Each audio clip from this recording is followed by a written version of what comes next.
Welcome to RK Education. Here we are starting the lecture series of Science और ये आपकी class 1 है. यहाँ पर हम कवर करेंगे NCERTs from class 6 to 10th chapter wise in detail, जहाँ पर कंपटीशन के रिगार्डिंग कोई भी कंसेप्ट हो तो उसको क्लियर किया जाएगा. ठीक है, हर कॉम्पिटिटिव एग्जाम में जनरल साइंस एक अच्छा खासा वेटेज कवर करता है. ठीक है, या तो वो जनरल साइंस टॉपिक के अंदर होता है और या तो साइंस एंड टेक्नोलॉजी के अंदर होता है. साइंस एंड टेक में आपको जनरल पोर्शन तो कवर करना ही होता है जो स्टैटिक वाला है. विद इट आपको करंट अफेयर जो नई टेक्नोलॉजीज आई हैं उनको भी करना होता है. Right, science is a vast subject for sure, तो उसको हम लोग सिस्टमैटिक वे में कैसे कवर करें. जो स्टैटिक पोर्शन है, जो कंसेप्ट है, वो हम लोग एनसीईआरटी से डिराइव करते हैं, वहाँ से पढ़ते हैं, तो लगभग हमारे सारे कंसेप्ट उसके जो कॉम्पिटिटिव एग्जाम के लिए इंपॉर्टेंट है वो कवर हो जाते हैं. सेकेंडली, जो साइंस एंड टेक में नई नई चीज़ें आ रही हैं वो हम करंट अफेयर से करते हैं. राइट, ये जो लेक्चर सीरीज होगी वो एनसीईआरटी बेस्ड होगी पूरी की पूरी. हम 6 to 10th हर चैप्टर को इन डिटेल कवर करेंगे, इन डिटेल भी उतना ही जितना कंपटीशन के लिए आपके लिए इम्पॉर्टेंट है. राइट, अदरवाइज एनसीईआरटी को पढ़ना, नोट्स बनाना, it's not easy to find out the important points. Right, RK Education is here to solve your problem and extract important points from NCERT class 6 to 10th for your healthy preparation. These are the chapters included in class 6th NCERT. जो latest NCERT है उसमें ये 11 chapters हैं जिनको हम one by one cover करने वाले हैं. Components of food.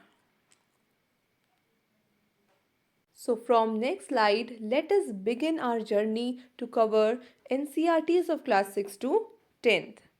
Components of food. Component means parts. ठीक है, तो पार्ट्स ऑफ फूड के बारे में पढ़ने वाले हम इस लेक्चर में. यहाँ पर एक वर्ड आया न्यूट्रिएंट्स और एक वर्ड होता है nutrition. So nutrition is the process of taking in nutrients. जब हम खाना खाते हैं अपनी बॉडी के न्यूट्रिएंट्स की जो नीड है उसको कंप्लीट करने के लिए, तो उस प्रोसेस को न्यूट्रिशन बोलते हैं. और जो एसेंशियल कंपोनेंट्स हैं, मतलब कि इम्पॉर्टेंट, बहुत ही इम्पॉर्टेंट कंपोनेंट्स हैं, पार्ट्स हैं हमारे फूड के जो हमारी बॉडी को चाहिए, ठीक है, वो होते हैं न्यूट्रिएंट्स. अब दोनों में डिफरेंस है. कंपोनेंट्स मतलब फूड के सारे पार्ट्स, लेकिन न्यूट्रिएंट्स मतलब वो ज़रूरी पार्ट जो हमारी बॉडी को नीडेड होते हैं. ठीक है, उनकी ज़रूरत होती है हमारी बॉडी को. For example, carbohydrate, protein, fats, vitamin and minerals, ये क्या है? न्यूट्रिएंट्स. बट इनके साथ साथ डाइटरी फाइबर और वाटर क्या है? Components of food. ठीक है, dietary fibre and water are not nutrients and we are going to study it in detail in the next slide. Right, now moving on, आपके 3 test होते हैं यहाँ पर. ठीक है, कहाँ पर? एनसीईआरटी में, कि कैसे पहचाने कि कार्बोहाइड्रेट किसी सैंपल में है या किसी में प्रोटीन है, फैट्स हैं, तो हाउ वी विल आइडेंटिफाई. इसके लिए हमें 3 टेस्ट करने को देते हैं. पहला, अगर आपने सैंपल लिया, मान लो मैश्ड बॉइल्ड पोटैटोज़ है, ठीक है, उसको आपने रखा एक प्लेट में और फिर उसमें आयोडीन सोल्यूशन डाला 1 ड्रॉप, 2 ड्रॉप, 3 ड्रॉप, और आपने देखा कि उसमें ब्लू ब्लैक कलर आ गया है. ठीक है, डार्क ब्लू ब्लैक कलर आ गया है, तो इसका मतलब कि उसमें कार्बोहाइड्रेट प्रेजेंट है. ठीक है, now for protein you have 2 formulas और 2 chemicals, copper sulphate and caustic soda, जो कि आपको वॉयलेट कलर देता है. क्या कलर देते हैं? वॉयलेट. ये आपका इंडिकेट करता है कि इसमें प्रोटीन प्रेजेंट है. यहाँ पर जो हम सैंपल लेते हैं तो वो क्रश्ड फॉर्म में या बोलें कि मैश्ड फॉर्म में हो, ताकि ईजीली कॉस्टिक सोडा और कॉपर सल्फेट जो है उसमें ऐड ऑन हो जाए. ठीक है, now the test for fat is quite easy. एक पेपर लो, उसमें अपना फूड सैंपल रख लो. फॉर एग्जांपल, आपने मटरी रख ली, ठीक है, या samosa, whatever oily things are there, right, तो आपने वो रखा. तो जैसे ही नैपकिन पे या पेपर पे रखोगे और उसको अच्छे से फोल्ड करोगे, ना after some time what you will see is, paper originally plain था बट थोड़ी देर बाद उसमें पैचेस हो गए ऑयल के. ठीक है, तेल के धब्बे हो गए हैं, तो उससे आप ऑब्जर्व करोगे कि इसमें ऑयल प्रेजेंट था और वो फूड क्या था? ऑयली था. Okay, So these are the simple test of components of food. ठीक है, आगे बढ़ते हैं. And we are observing that fats and carbohydrates are known as energy giving food. और यहाँ पर भी इन दोनों में अगर डिफ्रेंशिएट करें तो कार्बोहाइड्रेट्स हमें इंस्टेंट एनर्जी देते हैं और फैट्स हमें लॉन्ग टर्म एनर्जी देते हैं. फॉर एग्जाम्पल, हमने गर्मी के दिनों में क्या किया, प्लेग्राउंड में खेलना स्टार्ट किया, वो भी 2 आवर्स या 3 आवर्स, बहुत ज़्यादा. ठीक है, जैसे ही हम घर वापस आए दिन में, व्हाट हैपेंस इज हमें चाहिए कुछ ऐसा ड्रिंक लेना है या ऐसा कुछ फूड लेना है या फ्रूट लेना है जो हमें इंस्टेंट एनर्जी दे. तो वहाँ पर जो सोल्यूशन होता है वो होता है कार्बोहाइड्रेट्स. ठीक है, जो हम लोग 1 ग्लास पानी लेते हैं, 1 और 2 स्पून ग्लूकोज उसमें डिज़ोल्व करके उसको इनटेक करते हैं, लेते हैं, इसका मतलब हम वो कार्बोहाइड्रेट लेते हैं, क्योंकि ग्लूकोज क्या है, it is a type of carbohydrates. ठीक है, ये होते हैं आपके एनर्जी गिविंग फूड. और जो फैट्स होते हैं वो लॉन्ग टर्म के लिए स्टोर हो जाता है आपकी बॉडी में. ठीक है, और आपको सही समय पर उसको यूज़ करवाता है. So fats and carbohydrates are energy giving food. और यहाँ पर भी जो कार्बोहाइड्रेट है वो है इंस्टेंट एनर्जी गिविंग फूड, और फैट जो होता है वो स्टोर हो जाता है बॉडी में. ठीक है, मूविंग ऑन. आपने बहुत बार सुना होगा जो जिम जाते हैं या जो वर्कआउट करते हैं, एक्सरसाइज करते हैं, तो वो प्रोटीन शेक पीते हैं या बिस्किट्स लेते हैं प्रोटीन के. इसका मतलब कहीं ना कहीं प्रोटीन जो है हमारी बॉडी को बिल्डअप करने के लिए, उसकी ग्रोथ के लिए बहुत इंपॉर्टेंट है. ठीक है, ग्रोथ या repair of our body is done by protein. तो प्रोटीन का स्पेशल नेम होता है बॉडी बिल्डिंग फूड. और वहीं पर अगर हम विटामिन्स की बात करें तो वो हमें डिजीज़ के अगेंस्ट, जो भी बीमारियां हैं उनसे लड़ने की ताकत देता है. तो विटामिन्स ज़्यादातर हमारे सारे फ्रूट्स में होते हैं. ठीक है, will see them in further slides. Dietary fibre, जिसको हम रफेज भी कहते हैं, it does not provide any nutrient to our body. It helps our body get rid of undigested food. इसके लिए एक छोटा सा एग्जाम्पल ले सकते हैं कि अगर आपने एक पॉली ली और उसमें बहुत बड़े बड़े मिट्टी के पीसेस ऐसे टुकड़ों में डाल दिए हैं. ठीक है, और आपने एक छोटा सा आउटलेट बनाया यहाँ पर से, तो अब आप चाह रहे हो उसको प्रेशराइज करके कैसे भी ये सारा जो मिट्टी है ना अंदर वो नीचे आ जाए. But it will be difficult. Why? Because these pieces are solid और इसमें बिल्कुल भी लिक्विड फॉर्म नहीं है. बट अगर हम इसी में पूरा वाटर मिक्स करके इसको क्ले फॉर्म में कन्वर्ट कर दें, ठीक है, और फिर उसके लिए वो जाना थ्रू दैट स्मॉल आउटलेट. ठीक है, वो जो स्मॉल आउटलेट था उसमें जाना यहाँ से उसके लिए इजी हो जाएगा. ठीक है, मान लो इतना छोटा सा आउटलेट है, तो ये सारा जो क्ले फॉर्म हो गया है सॉइल प्लस वाटर, वो यहाँ से इजीली आ जाएगा. तो कैसे आ रहा है? बिकॉज बल्क में. ठीक है, इसीलिए ये एग्जाम्पल क्यों दिया है, ताकि आप अपनी बॉडी का फंक्शनिंग समझ पाओ.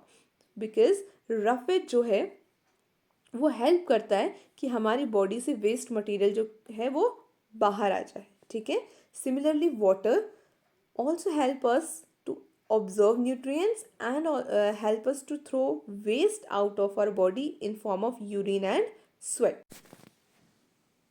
Sources of nutrients. अब हम एक एक करके सारे न्यूट्रिएंट्स के सोर्सेज देखते हैं.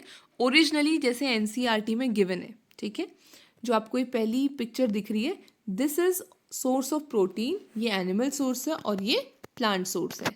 जो भी दाल होती है ज़्यादातर उनमें प्रोटीन होता है, राइट. जैसे मूंग दाल आप स्प्राउट्स बनाते हो तो ज़्यादातर मूंग और चना का बनाते हो, राइट. तो ग्राम मतलब चना और मूंग दाल का हम लोग जो स्प्राउट्स बनाते हैं प्रोटीन के लिए. ठीक है, हमारी बॉडी को न्यूट्रिएंट्स मिले इसलिए. तो ये जो है रिच सोर्स ऑफ प्रोटीन होते हैं. जो भी बीन्स होती हैं, ठीक है, सोयाबीन्स है, पी है, जो भी स्पेशली दाल है, तो वो सारे प्रोटीन का सोर्स होते हैं. अगर एनिमल सोर्स की बात करें तो फिश, मिल्क और मीट, पनीर, ठीक है, और एग्स, ये होते हैं rich source of protein through animals, right. Now if you move on to carbohydrates, तो यहाँ देखिए एक शॉर्टकट है या एक ट्रिक बोल सकते हैं इसको आप, कि कार्बोहाइड्रेट जो होते हैं ना वो होते हैं स्वीट इन टेस्ट. तो लगभग जो मीठी चीज़ें होती हैं उसमें कार्बोहाइड्रेट्स प्रेजेंट रहते हैं. ठीक है, like sweet potato, sugarcane, papaya, melon, mango, maize, rice, bajra, wheat. अब आप कहेंगे मैम ये मीठा कहाँ होता है, राइट? बट वीट जो होता है, गेहूँ, उसमें हल्की मिठास होती है, बहुत ज़्यादा नहीं होता है बट हल्का होता है, right? So what ever is sweet, probably it will contain, more chances are there that it will contain carbohydrates. Now if we move on for the sources of fats, और ये कौन से sources हैं? Plant sources हैं, nuts जितने होते हैं, ठीक है, और ऑयल जो जिनका सोर्स क्या हो, प्लांट्स हो, लाइक सनफ्लावर, मस्टर्ड और कोकोनट ऑयल या सोयाबीन ऑयल, तो ये सारे क्या है? सोर्सेज ऑफ फैट्स हैं. Moving on, sources of fats in from animals if you see, तो ये सारे एग्जाम्पल है meat, fish, eggs etcetera, right? So ये एनसीईआरटी में इस डायग्राम के फॉर्मेट में ही सोर्स दिए हुए हैं, तो यहीं से पढ़ना ज़्यादा सही है, ठीक है. मूविंग ऑन, अब हम यहाँ देखते हैं कि हमने कुछ आयोडीन के सोर्सेज देखे, तो जिंजर यहाँ पर बहुत इंपॉर्टेंट हो जाता है. It may be asked that ginger is a rich source of which of the following minerals या which of the following vitamin. So you should know that ginger is a is rich in iodine. Moving on, phosphorus. So here banana and chilies, ये most importantly rich होते हैं in vitamin, phosphorus, right? ये सब क्या है? Minerals हैं. Minerals हमारी body में बहुत ही कम क्वांटिटी में चाहिए होते हैं. फॉर एग्जाम्पल अगर आप जिंजर लेते हो तो if you are making the vegetable for your whole family, तो उसमें बहुत ही छोटा जो प्रोपोर्शन होता है वो जिंजर का होता है, राइट? तो जिंजर है, बहुत कम क्वांटिटी में हम उसको ले रहे हैं, ठीक है. वैसे ही चिलीज, मिर्च जो होती है सब्जी में बहुत कम क्वांटिटी में डलती है, तो उसमें फॉस्फोरस होता है, right. Now if we talk about iron, तो आयरन की कमी तो ग्रीन वेजिटेबल्स खाओ ऐसे बोलते हैं ना, तो these are the rich source of iron. Similarly calcium जो हमारी हड्डियों को, हमारे दांतों को मजबूत बनाता है, वो आपका रिच सोर्स ऑफ कैल्शियम होगा, जैसे कि एग और milk. Now on the right side we have a rich source of vitamin A, vitamin B, vitamin C and vitamin D. तो हम देखते हैं विटामिन ए स्पेशली जब आंखें कमज़ोर होती हैं हमारी, लॉस ऑफ विजन होता है, तो बोलते हैं, तो हमें डॉक्टर क्या बोलते हैं? ज़्यादा से ज़्यादा गाजर खाओ, ठीक है, पपाया लो या मिल्क लो, ठीक है. और फिश ऑयल को बहुत इंपॉर्टेंट माना जाता है, उसमें विटामिन ए बहुत ज़्यादा क्वांटिटी में होता है, ठीक है. सिमिलरली विटामिन बी के लिए लिवर और व्हीट और राइस फेमस है. विटामिन सी में जो भी खट्टे फल होते हैं ना, सिट्रस फ्रूट, ठीक है, सिट्रस फ्रूट्स जो होते हैं, जो भी खट्टे फल होते हैं, वो विटामिन सी में आ जाते हैं. नाउ विटामिन डी में लिवर, मिल्क, बटर, ये सब चीज़ें तो कॉमन है, ठीक है. Moving on, vitamin C get destroyed by heat during cooking. मतलब कि जैसे ही हम लोग कुक करते हैं अपने फूड को, ठीक है, हमने अपने खाना जो है उसको पकाया, तो बहुत सारे न्यूट्रिएंट्स ना यहीं पर ख़त्म हो जाते हैं. और स्पेशली विटामिन सी का नाम लिया गया है. विटामिन सी जो होता है वो पूरा डिस्ट्रॉय हो जाता है ड्यू टू हीट, राइट. इसलिए हम जो खट्टे फल हैं वो क्या करते हैं? रॉ फॉर्म में लेते हैं और उनको हम लोग कुक नहीं करते, क्योंकि उसका जो न्यूट्रिएंट है विटामिन सी, अंदर विटामिन है, वो ही ख़त्म हो जाएगा, राइट. नाउ क्या आपको, जो आपकी मम्मी है वो क्या करती हैं, आपको एक प्लेट में आयरन, एक प्लेट में कैल्शियम, एक में फॉस्फोरस या एक में कुछ और मिनरल, मान लो कार्बोहाइड्रेट, फैट्स, ऐसे देती है? Not at all. आपका जो फूड होता है, जो सैंपल होता है, उसमें ये सारे कंपोनेंट्स क्या होते हैं? फिल्ड होते हैं, राइट. अब लेट अस से देयर इज इडली सांभर, ठीक है, तो वो इडली सांभर जो डिश है, क्या उसमें हर न्यूट्रिएंट होगा? It is not compulsory. क्या उसमें हर न्यूट्रिएंट इक्वल क्वांटिटी में होगा? It is also not compulsory. So now we have to decide that what we need to include in our diet so that our diet becomes complete. अपनी diet को complete करने के लिए हम क्या कर सकते हैं? बैलेंस डाइट कर सकते हैं, बैलेंस बना सकते हैं. तो ये जैसे नाम ही डिराइव कर रहा है इसका ना, balance diet. So it provides all the nutrients that our body needs in right quantity. This is important, in right quantity along with adequate amount of roughage and water. roughage and water के साथ साथ nutrients चाहिए, ठीक है, और बिल्कुल ही सही quantity में चाहिए, राइट क्वांटिटी में, राइट. तो उस डाइट को बैलेंस डाइट बोलते हैं. अब मान लो आपको एनर्जी चाहिए, तो आपने एक बाउल निकाला, उसमें घी लिया और उसको इनटेक कर लिया, वैसे ही सेकंड, थर्ड, फोर्थ। तो क्या आप इसलिए कर रहे हैं कि आपका जो वो फैट है वो कहीं ना कहीं स्टोर हो जाए। अब आप इसको क्यों स्टोर कर रहे हैं? ताकि वो फ्यूचर में आपके काम आ जाए। जैसे पोलर बियर्स होते हैं, ठीक है, उनको इतने ठंडे में रहना है तो उनकी स्किन में इंसुलेटर का काम करता है फैट, ठीक है। ठंडी उनको ठंडा नहीं लगता है बिकॉज वो पोल्स पे रहते हैं, हमेशा वहाँ बर्फ़ गिरी रहती है। तो जो उनकी स्किन होती है ना, पैकेडर्म टाइप के होते हैं, उनकी स्किन बहुत मोटी होती है, ठीक है, और उनकी स्किन के बीच में यहाँ पर जो है वो फैट्स फिल होता है, ठीक है, सो दैट बाहर का जो ठंड है वो अंदर ना आ पाए। ये इंसुलेटर की तरह काम करता है, यहाँ पर ये कंडक्ट नहीं कर पाता है इसको, ठीक है। Now in that similar way, अगर हमने बहुत ज़्यादा फैट्स को इनटेक किया और सोचा कि एक दिन मुझे बहुत ज़्यादा क्या होगा, एनर्जी मिल जाएगी, but this is wrong, right. So obesity is the condition that evolves out, मतलब मोटापा, बहुत ज़्यादा मोटा हो जाना फैट्स के इनटेक से, और विदाउट वर्कआउट, आप कोई वर्कआउट भी नहीं कर रहे हो, अपनी एक्सरसाइज नहीं कर रहे हो, तो आपका डिसबैलेंस हो गया ना, आपकी बॉडी में स्टोर होते होते इतना हो गया कि अब वो बीमारी की जड़ बन गया है। So that is obesity. अगर हम लोग किसी चीज़ को ज़्यादा ले रहे हैं तो उससे हमें प्रॉब्लम हो जा रही है, ओबेसिटी। अब किसी विटामिन को या किसी न्यूट्रिएंट को अगर हम कम लें तो उसकी क्या हो जाएगी, कमी हो जाएगी, और उसकी कमी से डिजीजेज हो जाएंगी। उन डिजीजेस को बोलते हैं डेफिशिएंसी डिजीजेस या deficiency disorders. Here vitamin A is the, और उसका जो डेफिशिएंसी डिजीज़ होती है, अगर विटामिन ए आपकी बॉडी में कम हो जाएगा तो लॉस ऑफ विजन होता है, देखने में प्रॉब्लम होती है। और उसके क्या क्या सिम्टम्स होते हैं, poor vision, loss of vision in darkness, जिसको हम नाइट ब्लाइंडनेस भी कहते हैं, जैसे ही थोड़ा अंधेरा होता है तो दिखना बंद हो जाता है, ठीक है, या कंप्लीट लॉस हो जाएगा विजन का। सो विटामिन ए बहुत हेल्पफुल रहता है हमारी आईसाइट को बनाने के लिए, और हमने इसके पीछे सोर्सेज देखे थे, कैरेट, फिश ऑयल, ठीक है, और milk and papaya and so on, ठीक है। विटामिन बी1 की बात करें तो यहाँ पर एक ट्रिक है, बी1 बी, और इसकी जो डिजीज़ होती है वो भी बेरी बेरी। यहाँ पर क्या होता है, हमारी मसल्स बहुत वीक हो जाती हैं और बहुत कम एनर्जी हमें फील होती है। विटामिन सी की बात करें तो उससे हो जाता है स्कर्वी। स्कर्वी में क्या होता है, ये जो है आपको डिजीज़ बता रहा है, ठीक है। स्कर्वी में जो गम्स होते हैं, जो मसूड़े होते हैं, उसमें से ब्लड आने लगता है, और जो भी आपको जैसे कहीं पर चोट लग गई तो बहुत टाइम लेगी हील करने में, सही होने में, ठीक है।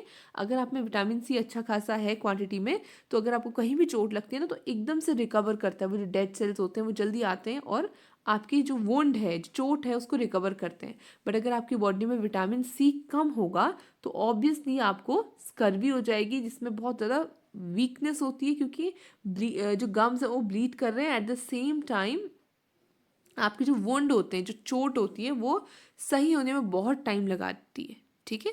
Now next is vitamin number D, और इससे हो जाता है रिकेट्स। रिकेट्स में बोन्स बहुत सॉफ्ट हो जाती है और बेंड हो जाती है इधर उधर, ठीक है, सो उसको बोलते हैं रिकेट्स। कैल्शियम हमारे दांत और हमारी हड्डियों को मजबूत करता है, अगर ये ना हो तो हमें वीक बोन्स और टीथ्स देखने को मिलेंगे, और ये बोन एंड टीथ डीके करना शुरू कर देता है धीरे धीरे धीरे, अगर कैल्शियम की प्रॉपर हमारे पास क्वांटिटी, जो अमाउंट है वो डाइट में नहीं है तो, ठीक है। अगर हम आयोडीन की बात करें तो गोइटर हो जाता है, ऐसी जो नेक एरिया है वहाँ पर बहुत ज़्यादा ग्लैंड्स जो होता है वो क्या हो जाते हैं, स्वेल कर जाते हैं। So glands in the neck appear swollen, mental disability in children. तो ऑब्वियसली इसीलिए आयोडीन जो है वो बेसिक, बहुत बेसिक चीज़ है, जो कि हमें हर नेचुरल सोर्स में इतनी इजीली नहीं मिल पाएगा, ठीक है, जैसे जिंजर में तो होता है, और इसके अगर हम सोर्सेज देखें तो उतने सोर्सेज नहीं हमें मिल पाएंगे, इसलिए आयोडीन हमारे नमक में ही डाल दिया गया था, ठीक है। सो एडवर्टीजमेंट में भी ये दिखाया जा रहा था कि नमक में आयोडीन है, इट मीन्स मिनरल्स है। सिमिलरली आयरन जो है वो एनीमिया डिजीज क्रिएट कर देता है कम होने पे, ठीक है, इसमें बहुत ज़्यादा वीकनेस आपको देखने को मिलती है। So thank you for attending this session, stay tuned for more lectures